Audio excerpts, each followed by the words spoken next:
Hari ini hingga Selasa mendatang dilakukan uji coba flyover Lenteng Agung dan Tanjung Barat, Jakarta Selatan. Dan untuk mengetahui kondisi terkini, kita sudah terhubung dengan Lineke Utsiki di Tanjung Barat, Jakarta.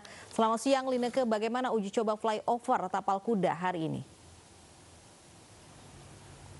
Lovi, Fandi, dan juga pemirsa, pada hari pertama fase uji coba jalan layang non-tol Tanjung Barat dan juga Lenteng Agung, pantauan kami sejak tadi pagi sudah banyak pengendara kendaraan bermotor maupun pesepeda yang melintas menggunakan kedua jalan layang non-tol ataupun flyover ini. Ketika kita berbicara mengenai fungsi ataupun tujuan dari pembangunan kedua jalan layang, yakni untuk mengurai kemacetan ataupun simpul kepadatan yang kerap terjadi di perlintasan kereta api Tanjung Barat maupun Lenteng Agung, memang saat ini belum dapat diukur efektivitasnya, mengingat ini adalah hari Minggu, aktivitas tidak terlalu padat. Tetapi ketika kita berbicara mengenai tujuan ataupun salah satu fungsi pembangunan dari flyover, yakni untuk meminimalisir kecelakaan lalu lintas yang kerap terjadi di perputaran arah balik, ini yang kemudian menjadi perhatian kami. Karena dari pandangan mata kami di sini sangat minim sekali informasi ataupun papan pengumuman berkaitan dengan operasional dari kedua jalan layang. Mulai dari periodik waktu, kemudian juga ini beberapa ratus meter seharusnya sudah ada papan pengumuman yang menunjukkan berkaitan dengan operasional. Karena tadi cukup banyak begitu pengendara kendaraan bermotor yang berhenti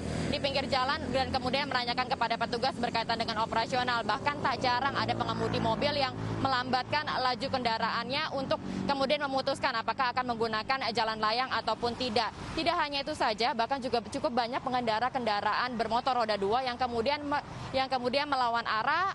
Ini baik yang mereka sudah menggunakan jalan layang maupun mereka yang berada di jalur bawah, ini kemudian saling melawan arah berputar balik. Ini yang kemudian menjadi perhatian kami karena justru fungsi utama ataupun tujuan dari pembangunan jalan layang ini justru dikhawatirkan apabila tidak adanya pengetatan ataupun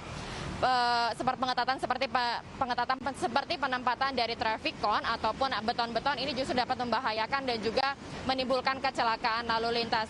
Berkaitan dengan fase uji coba ini akan diberlakukan selama 3 hari dengan periode waktu yang berbeda. Khusus untuk hari ini di tanggal 31 Januari 2021, ini dimulai sejak pukul 8 pagi hingga dengan pukul 9 malam. Sementara esok pada tanggal 1 hingga dengan 2 Februari ini akan dimulai sejak pukul 6 pagi hingga dengan pukul 9 malam. Usai dari fase uji coba tentunya akan dilakukan oleh Pemprov DKI Jakarta beserta instansi terkait adalah melakukan evaluasi untuk melihat bagian-bagian mana saja yang perlu perbaikan ataupun yang mana yang perlu disempurnakan sehingga untuk menambah kenyamanan dan juga keselamatan bagi para pengguna jalan. Kembali ke Fandi dan juga Lovi.